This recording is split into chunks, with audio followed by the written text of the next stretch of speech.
Alright, so we're here again with Mr. Michael Anderson, aka Wingy, having a very insightful conversation on training and business automation in this business automation clinic. And my question to Michael right now is this. Michael, so let's say I have a trucking and logistics an assembly company, and my company is working with a major furniture supplier. You know, I have to come in, I have to pick up the furniture. Well, first of all, the customer would order furniture.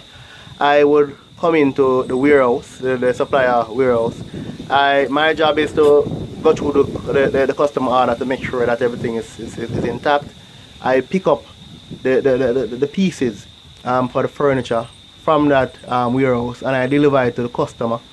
When I or my guys deliver to the customer, they also may have to do some assembly. It can take a lot of time, a little bit of time, depending on the skill of the people. So far, I've been training the people myself. You know, I've had issues because some of my good people probably leave over time and so on. So now when I'm ready to expand into new states, so that, let's say I'm in America, I don't have enough persons to say send some of them away. I don't have many options, you know. Let's say you come in, I engage as a trainer. I don't have no documentation, I don't have no documentation, I don't. How would you approach the role to get me from being where I am now to being a fully functioning machine with a whole heap of staff that allow me to do a lot more in terms of expansion? Well, first thing, you're the boss, so I will have to work with you. So I will work with you all well, like a setup, for example, a tester jar or a component set. For example, I'm working with you. Your time for the tester jar is probably 12 minutes or 15 minutes. I will then come in and try to set up that tester jar myself. And if I complete it before the 15 times or the same time as you, I'll work with you and say, yo, Mr. Percival, 15 minutes, that's the standard, you know. Then I started to develop documents and how to set up the tester jar, what go where and what screw go in what hole and what joint fit in what joint. So no, and I will then train a trainee in terms of how to set up the tester jar and how to be more and how to be hospital to people as well, because we're going to people's house. So no, so and the deadline time is 15 minutes. So if that trainee don't complete that tester jar in that 15 minutes bracket, you know, it's going to be a problem, you know, because it's on the job training. I don't have no tester jar after use, for example, to set up, so it have to be right there and then. So I will then come up with a 3 months process, you know, 3 months probation per se, you know, and if he did well in that 3 months process, we keep him, and if he's not performing well, you know, we let him go, you know, because it's very important, and time is the master, you know, we have to utilize the time. Okay, so let me be very clear. So you're saying that if I have a trucking, a distribution and assembly business, the first thing is that I the owner, if I'm the owner, I would have to explain to you the different functions. So I would have to say that there's a driver, there's a pickup guy or a help. Both of them would unload, and then one person especially would be mostly responsible for assembly with the support of other persons. Yeah. So I would have to tell you the different functions, and you're saying that for each function you would have to go through and create like a step-by-step manual. That's what you're saying? Well, procedure? That's it, you know, because we have to utilize time. We have to utilize time. So we can make at least 10 trips for the day or 15 trips, depends on how someone take long to set up a furniture, because that is very, very important. So I will have to train somebody to set it up in at least 15 minutes or even roughly. The best 12 minutes, you know, depends. You know, so I'll have to try to set up all furniture in the warehouse to our I'll have to do it on the job, because we cannot set it up in the warehouse, and I will have to time myself, or you time me, or I time you, you know, either way. So you said the first step then is for me, the owner, to train the trainer. Yes. And to ensure that the trainer is up to par. Yeah.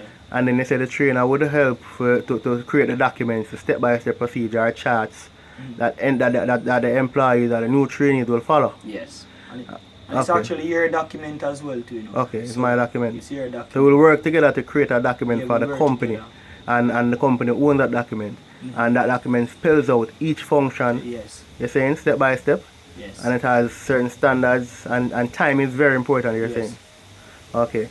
And you said something about 3 months. So tell me something. So is it that I will, when I hire a new trainee then, I'm putting them on what, a 3-month probation? Yeah, a 3-month probation. You don't have to pay them the full money. Or like a trainee pay? Yes, like I give them a little envelope, say you're on 3-month probation, and you know, and give them a little like $6,000 per fortnight. That's in Jamaica. Yeah. That's in Jamaican terms. Yeah.